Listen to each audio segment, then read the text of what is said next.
We've always seen Kion as Simba's brave son, the leader who protected the Pride Lands. But what if things turned differently? What if his scar, his doubts, and the roar itself pushed him down the same dark path as Scar? This is how the Pride Lands would fall, not because of Scar, but because of Simba's own son. Kion isn't just Simba's son, he is the leader of the Lion Guard, the team that keeps every animal safe. Inside him lives a power greater than any claw or fang, the power that can manipulate the weather by generating rain clouds, the power that can cause earthquakes and even summon the spirits of past lions. This is his absolute power, the roar of the elders. When Kion lets it out, the lions of the past roar with him, their voices so loud that it shakes the sky. But that power is also a weight that can bring massive collateral damage like killing someone, or it can even destroy the Pride Lands. Kion knows this better than anyone because history left him a warning. Long ago, Scar had the same power, the roar of the elders. He also has a lion guard consisting of Shenzi Banzai, Ushari, and hyenas. He wanted to kill his brother Mufasa, but his lion guard team refused to help him, so he used his roar of the elders for evil and lost his power completely. That choice cost him everything, the roar, the mark, and even his place in the circle of life. Now, every time Kion calls on the roar, he remembers that story. It's more than power in his chest, it's a test of his heart. So, how will things turn out if Kion misuses his power just like Scar? Now imagine Kion in Scar's position. He's stronger than any lion in the Pride Lands, with a roar that can shake trees and scatter herds. One day, an enemy approaches the Pride Lands, and instead of scaring them away, Kion blasts the roar, which hurts animals who were only in the wrong place at the wrong time. The Pride Lands would never look at Kion as the loyal guard leader who would protect them at any cost. The same animals who once cheered for him would now whisper in fear. The skies would thunder as the roar shook the land, not to defend but to destroy. In the eyes of the Pride Lands, Kion would no longer be a savior. He would be Scar reborn. However, the real danger isn't just the power itself, it's the trust that breaks with it. Kiara, his sister, would no longer see him as her protector, but as a threat to her throne. His mother, Nala, would shatter, watching her son drift into darkness. And for Simba, it was the unimaginable, his own son, standing on the same dark path that once consumed Scar. This not only affects his family, but the circle of life would also be destroyed,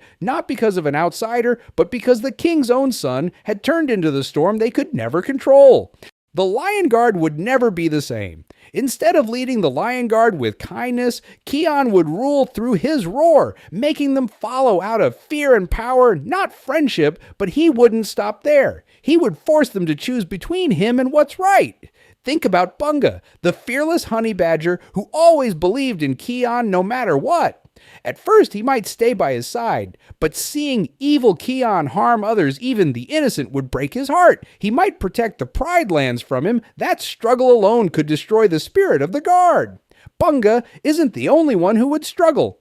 Fuli, sharp and proud, would see the change too, and her loyalty would be tested in ways no one expected. She would not follow blindly. She values justice and honesty, and an evil Kion would clash with everything she believes in. She could become the first to stand against him, even if it meant fighting the very leader she once trusted. The same goes for Ono and Beshta, who might quietly pull away questioning if they were still protecting the Circle of Life or helping to destroy it.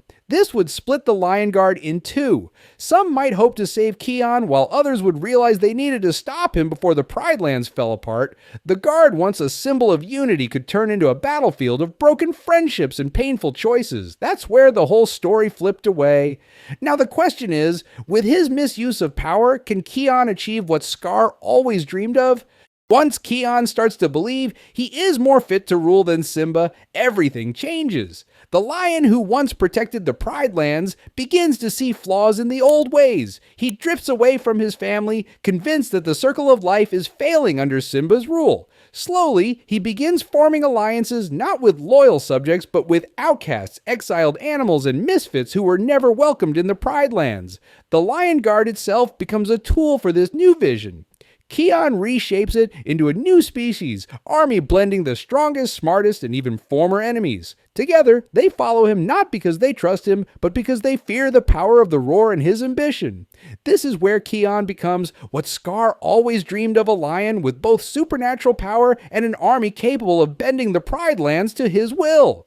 Now, Kion starts justifying everything. He believes he's stronger and wiser than his father and even his grandfather. When he roars, he feels the voices of the great kings of the past echo through him, so he convinces himself they're commanding him to take control. To him, every roar becomes a message from the dead, pushing him to act. Slowly, the protector of the Pride Lands turns into a judge, jury, and executioner. He starts seeing the circle of life as a tool to enforce his rule. This is where the story hits its biggest climax. Fuli Bunga and even Kiara are killed due to the Pride Lands politics and a careless enemy. Kion starts blaming the peaceful approach, convinced they failed to keep his loved ones safe.